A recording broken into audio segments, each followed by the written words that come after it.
잠언 16장 7절 한 절만 보도록 하겠습니다.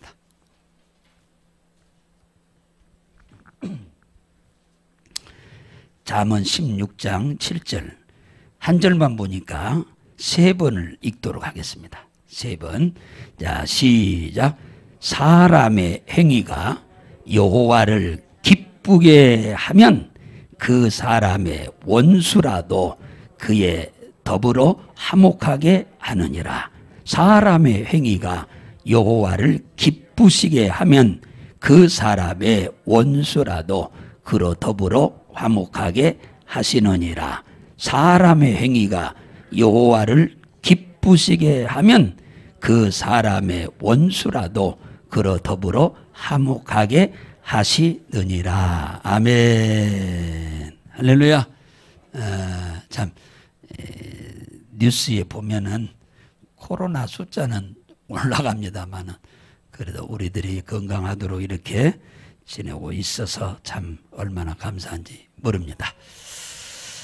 오늘은 주보에 나와 있는 대로 하나님을 기쁘시게 하면, 런던에 사는 한 학생이 여름방학에 시골에 놀러를 갔다가 강가에서 놀다가 강에 빠져버렸습니다.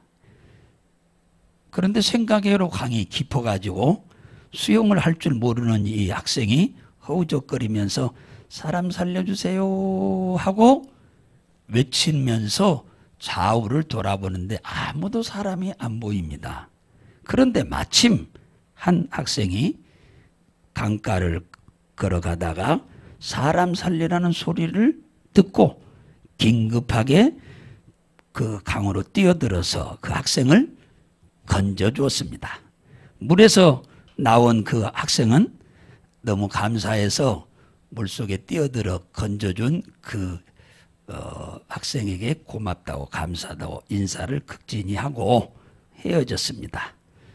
1년이 지난 여름방학이 또 시작됐을 때 그는 작년에 자신을 구원해준 학생의 은혜를 보답하기 위해서 다시 그 강가 그 동네로 찾아가게 됐습니다.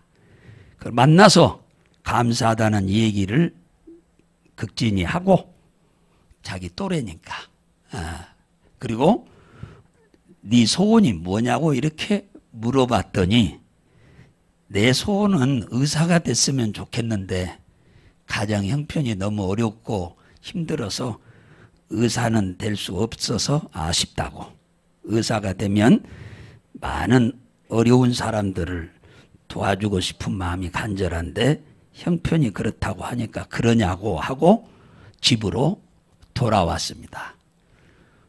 그 학생은 그 할아버지에게 할아버지 작년에 나를 도와줬던 그 애를 오늘 이번에 만나고 왔는데 그 애는 소원이 의사가 되는 것인데 시골에서 너무너무 가난해서 더 이상 학교를 지나갈 수 없게 되어서 안타깝다고 그럽니다.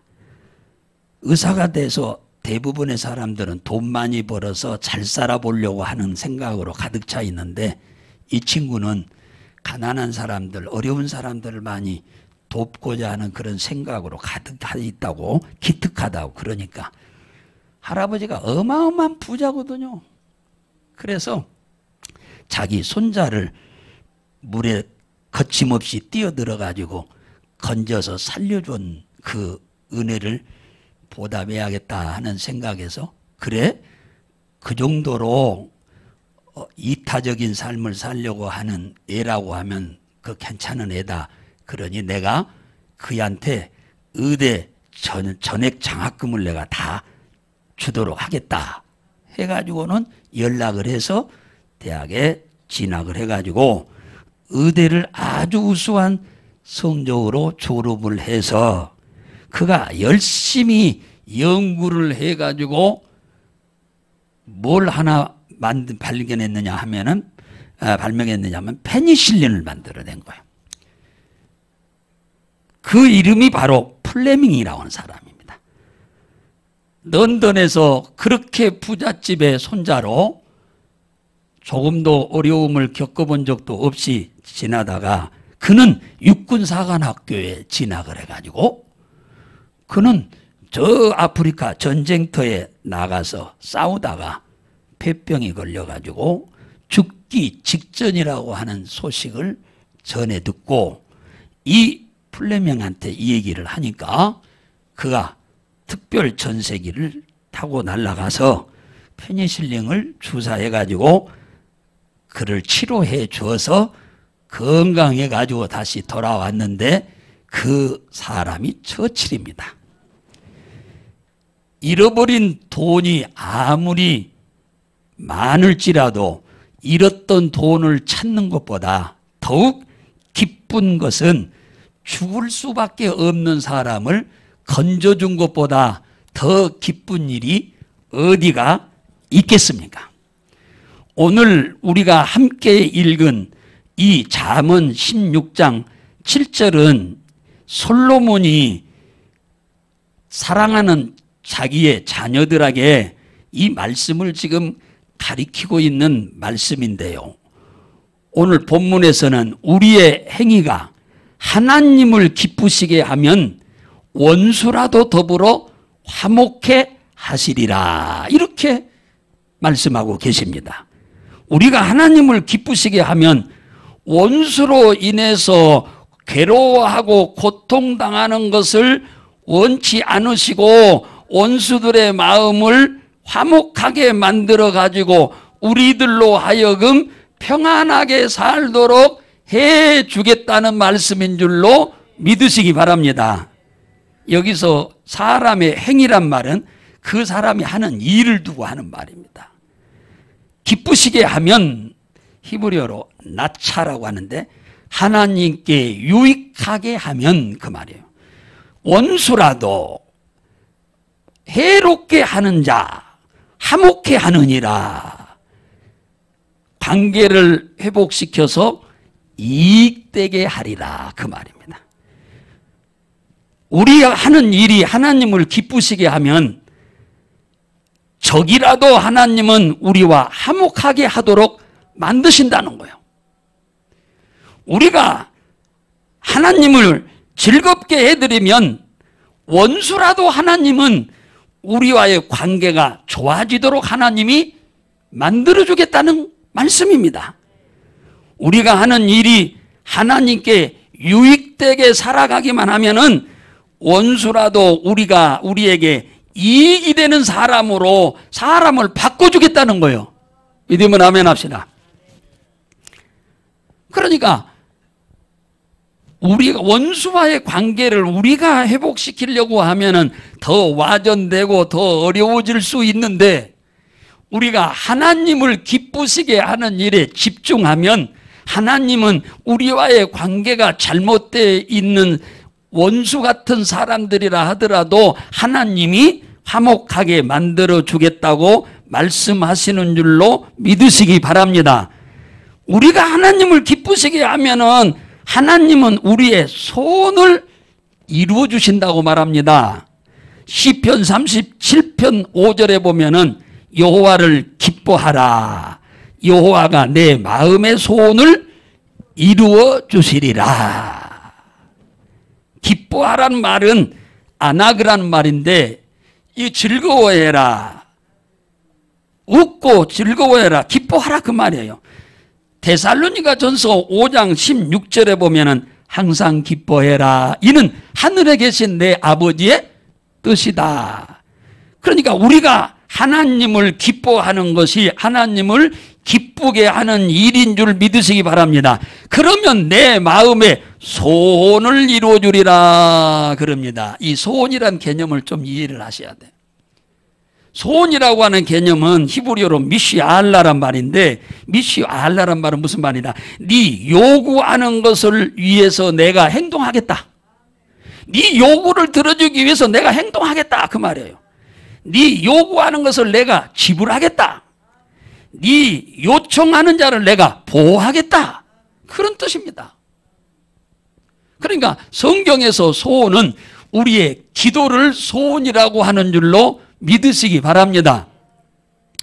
사랑하는 성도 여러분, 여러분이 새해를 맞이해서 벌써 2월 2째 주가 되지 않습니까? 중순인데요. 새해 여러분들의 소원을 다 가지고 출발하잖아요. 그 소원이 1년을 살아가는 동안에 이루면서 사는 사람도 있고 이루지 못하고 사는 사람도 있습니다. 그런데 이 소원을 여러분이 이루려고 하는 마음이 진짜 있다면 여러분은 어디에 집중해야 하냐? 하나님을 기쁘시게 하는 일에 집중을 하시면 하나님이 여러분의 모든 소원을 반드시 이루도록 은혜를 베풀 줄로 믿으시기 바랍니다. 여러분이 꼭 여러분의 소원을 반드시 이루려고 하면은 내가 어떤 일이 있어도 하나님을 기쁘게 하는 일을 우선순위로 하는 삶을 살아야겠다고 하는 그런 각오와 결심이 여러분에게 서야 될 줄로 믿으시기 바랍니다. 자녀가 소원을 이루려면은 부모를 기쁘게 하면은 소원을 빨리 이룹니다. 부모를 기쁘게 해보세요, 자녀가. 그러면 부모는 기쁘게 하는 그 자식을 위해서 무엇이든지 해주고자 하는 마음의 준비가 이미 되어 있습니다. 반대로 부모의 마음을 아프게 해보세요. 그러면은 부모 또한 자식이 요구할 때 나도 안 들어주겠다고 하는 그런 마음을 갖게 됩니다. 그러므로 부모의 말을 잘 듣는 자녀는 지혜로운 자녀요, 슬기로운 자녀요, 영리한 자녀인 줄로 믿으시기를 바랍니다. 우리의 소원은 우리가 갖지만 우리의 소원을 현실로 이루어지도록 하시는 분은 하나님이십니다. 우리가 아니에요. 우리가 소원도 갖고 우리가 다 이루면은 누가 이 세상에서 고난 당하고 있는 분 계시겠습니까? 아무도 없지요. 소원은 우리가 가지지만 이루는 분은 하나님이십니다. 그러므로 우리는 먹든지 마시든지 무엇을 하든지 하나님을 기쁘시게 하겠다고 하는 그런 신조가 있어야 돼요.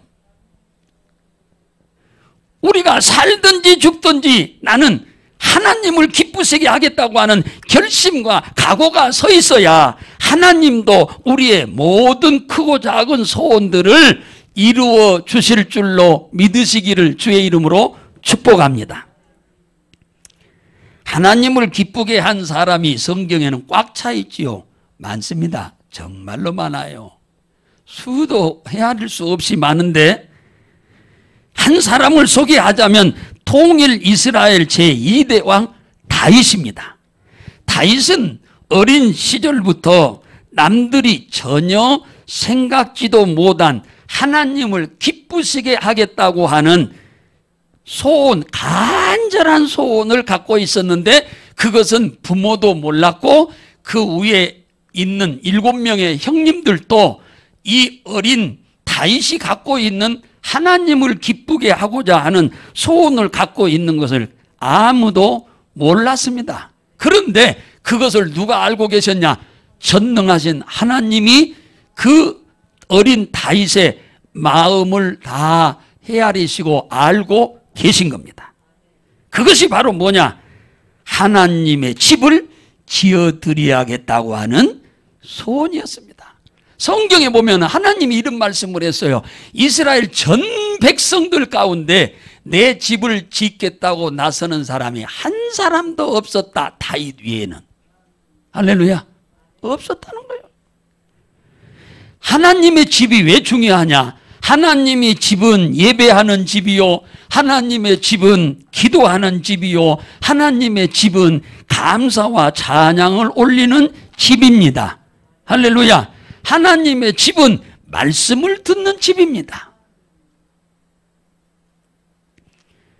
그렇기 때문에 이 집은 일반 우리가 살고 있는 집하고는 전혀 다릅니다.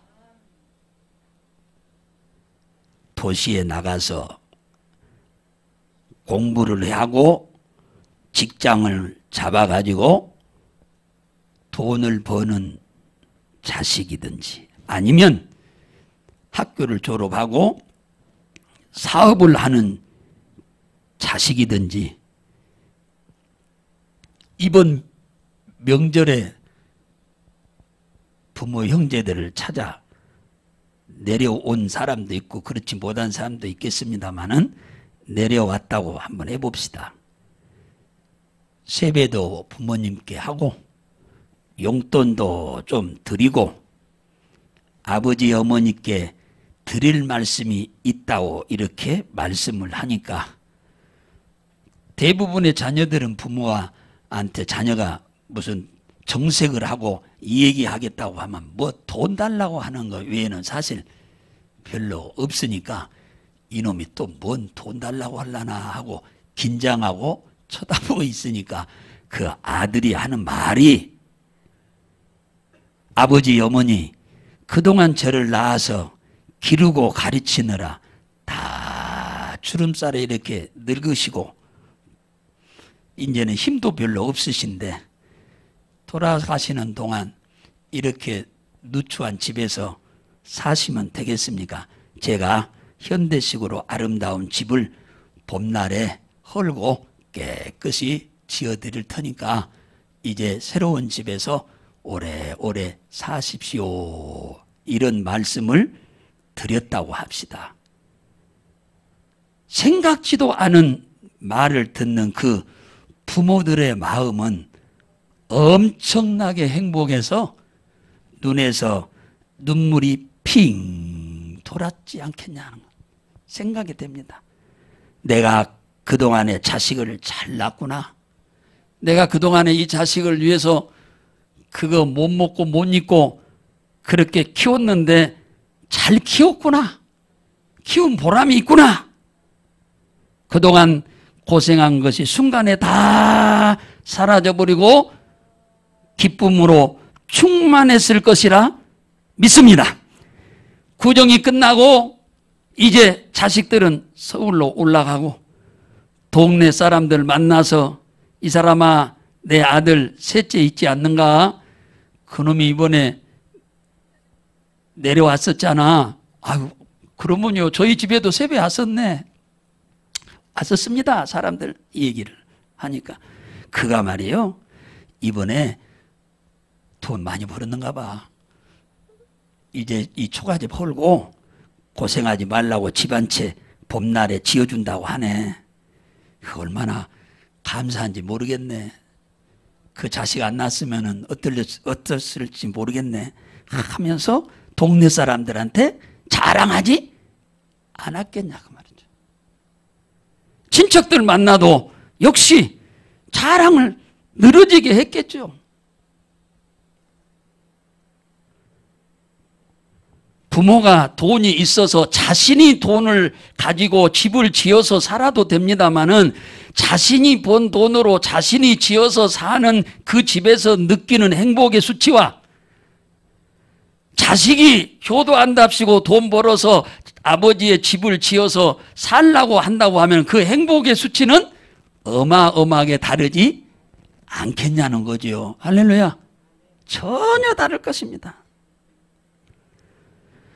지금 어린 다윗이 온 백성 중에 아무도 다 자기 집에만 관심이 있지 하나님의 집에 관심이 없어. 하나님은 지금 천막 가운데 있는데 아무 관심도 없고 자기들 집만 크게 짓고 늘려갈 생각만 하고 있는데 이 어린 아이가 하나님을 위하여 이 집을 멋들어지게 지어드리겠다고 하는 이런 마음의 결심을 하는 걸 보고 하나님께서 감동을 잡수시고 탐복을 하신 것입니다. 그런데 말이요, 마음만 먹는다고 해서 할 수 있느냐?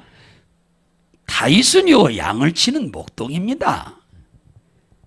그 집은 양을 치는 목동의 집이요 양도 그렇게 많지도 않아요. 그저 그 근근히 잘 남한테 돈 빌리러 다니 않을 정도로 양을 키워서 돈을 벌고 사는 그 정도의 가정인데 이 하나님의 집을 지으려고 하면은 금과 은과 각종 보석으로 엄청난 돈이 들어야만 지을 수 있는데 이 아이가 그렇게 짓겠다고 하는데 목동으로서는 죽었다 깨도 못 지어요. 그걸 하나님이 아셔. 그래서 하나님이 이 마음의 소원을 현실로 이룰 수 있도록 하기 위해서 하나님이 그의 환경을 축복하시기로 작정한 줄로 믿으시기 바랍니다. 그래서 하나님께서 계획을 아무도 모르게 세우시고 계신데 그 계획이 바로 이스라엘의 제2대 왕으로 세우겠다고 하는 하나님이 결심을 하신 줄로 믿으시기 바랍니다. 하나님께서는 나라를 위기에 빠뜨린 블레셋 골리앗을 물매 한 개로 쓰러뜨려서 나라를 위기에서 다윗으로 하여금 건지게 하여 어느 날 갑자기 저 베들레헴 꼴짜기에서 살고 있는 이름도 잘 모르는 다윗이라고 하는 그 아이의 이름을 온 땅에 다 높이 그 명성을 드러내게 하신 줄로 믿으시기 바랍니다. 하나님이 왕으로 세우려니까 그렇게 하시는 거예요. 그의 이름을 온 땅에 드러내시는 거예요. 그러려고 하니까 골리앗을 장군들도 못 해보고 임금도 싸워보지 못하고 벌벌 떨고 숨어있는 상황인데 어린아이가 물맷돌 가지고 가서 하나로 넘어뜨려 승리하게 하셔서 이스라엘을 위기에서 건지게 한 줄로 믿으시기 바랍니다. 이렇게 되어가지고 그 아이가 장군이 됐어요. 그리고 임금의 사위가 된 줄로 믿으시기 바랍니다. 그러니까 어느 날 갑자기 목동이 장군이 되고 목동이 이 임금의 사위가 됐어요. 사무엘하 5장 10절에 보면은 만군의 하나님 여호와께서 다윗과 함께 계시니 다윗이 점점 강성하여 가니라. 할렐루야. 하나님이 당신을 기쁘게 하기 위한 소원을 갖고 있는 다윗을 하나님이 축복하시니 그를 도우시니 점점 다윗이 하는 일마다 잘 되어서 강성하게 되었다. 사무엘하 8장 1절에서 14절에 보면 어마어마한 역사가 일어나고 있는데 여기서 무슨 사건이 일어나느냐. 다윗이 7개 나라와 전투에서 싹 이겨버립니다. 블레셋과 싸워서 이기고 모압과 싸워 이기고 소바와 싸워 이기고 아람과 싸워 이기고 다메섹과 싸워 이기고 아말렉과 싸워 이기고 에돔과 7개 나라와 전투에서 그냥 도레미파솔라시도로 그냥 다 이겨버렸어요. 그러자 하맛이라고 하는 왕이 나 역시 싸워봤자 질 것이 뻔한지라 항복을 하고 조공을 엄청나게 많이 바치기 시작합니다. 이 8개 나라가 다윗에게 조공을 바치기 시작하는데 어떤 조공을 다윗이 받느냐 하면은 하나님의 성전을 짓는 데 필요한 모든 재료를 조공으로 받아서 차곡차곡 창고에다 쌓기 시작한 줄로 믿으시기 바랍니다. 하나님께서는 자신을 기쁘시게 하겠다고 하는 소원을 갖게 되면 하나님은 그 소원을 이룰 수 있는 환경과 조건을 하나님이 만들어 가시는 줄로 믿으시기를 주의 이름으로 축복합니다. 할렐루야.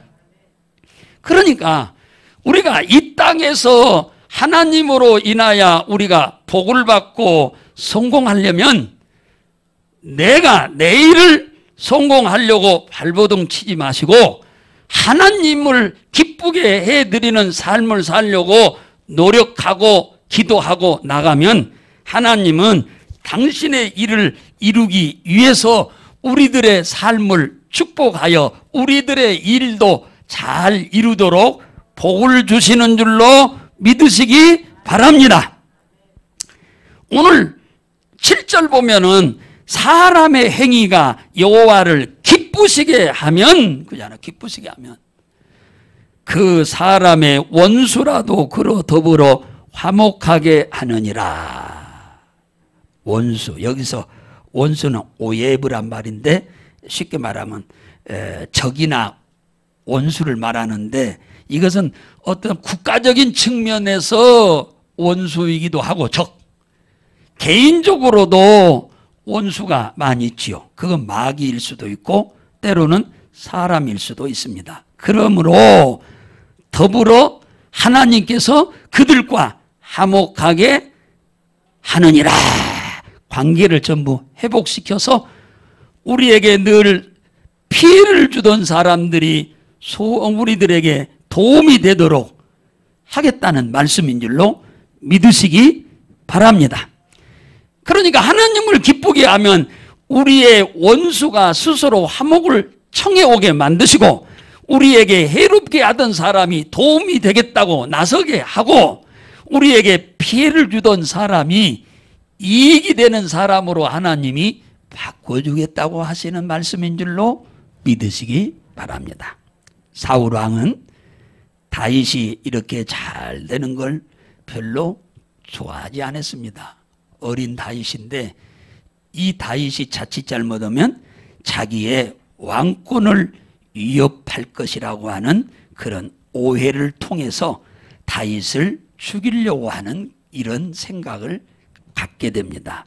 그런데 사울 왕은 다윗을 죽이려고 하는데 그의 큰아들 장자 요나단은 하나님이 그를 붙잡아서 다윗을 적극적으로 도와서 아버지가 다윗을 해하지 못하도록 도운 줄로 믿으시기 바랍니다.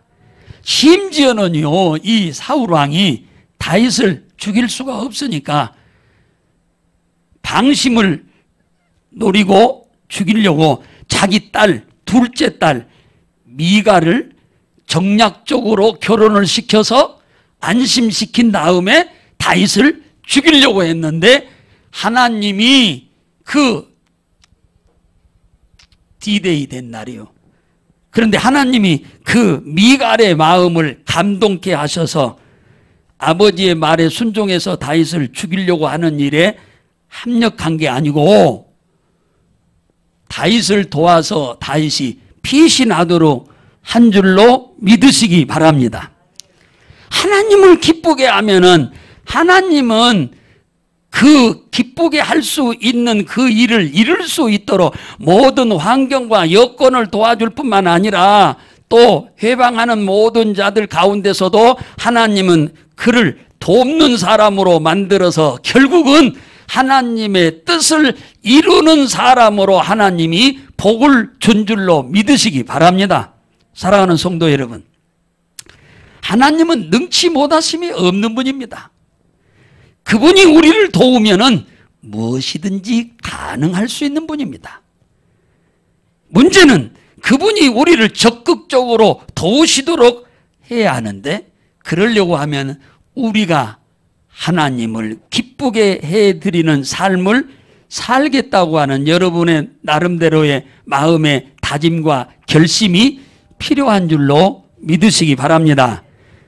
우리 성도 여러분들이요, 교회만 그저 왔다 갔다 다니지 마시고 하나님을 기쁘시게 하겠다고 하는 소원도 갖고 여러분들이 구경꾼처럼 교회만 왔다 갔다 하지 마시고 선수 같은 마음으로 열심히 아버지의 집인 교회를 섬기는 일에도 또 성도들끼리 섬기는 일에도 여러분들이 게을리지 말기를 주의 이름으로 축원합니다. 자녀들이 모처럼 시골에 한 번씩 내려가면은 부모님들 연세가 드신 부모님들이니까 청소도 해드리고 집에 어디 무너진 데 있으면 뭐 망치질이라도 하고 해서 불편한 거 다 이렇게 수리도 좀 해드리기도 하고 농사 짓는 부모들 힘들면 가서 또 일도 좀 도와드리기도 하고 그렇게 하고 올라오잖아요. 우리가 하나님을 믿음으로 성전에 와서 예배도 드리고 기도도 하고 복을 받기를 원하신다면 여러분들 교회 그저 예배 때만 그냥 한번 왔다가 가는 곳으로 구경꾼처럼 다니지 마시고 내 집이라고 하는, 내 아버지의 집이라고 하는 생각을 가지시고 여러분들이 주의 성전을 섬기시기를 주의 이름으로 축복합니다. 할렐루야. 올 한 해 여러분들이 꿈꾸고 계획하는 모든 일들이 내 육신의 정욕을 위해서만 소원을 삼지 마시고 하나님의 영광을 위해서 하나님을 기쁘게 해드리기 위한 소원을 갖고 여러분들이 출발해 가신다고 한다면 하나님께서 그 일을 다 이루도록 도와주실 줄로 믿으시기를 주의 이름으로 축복합니다.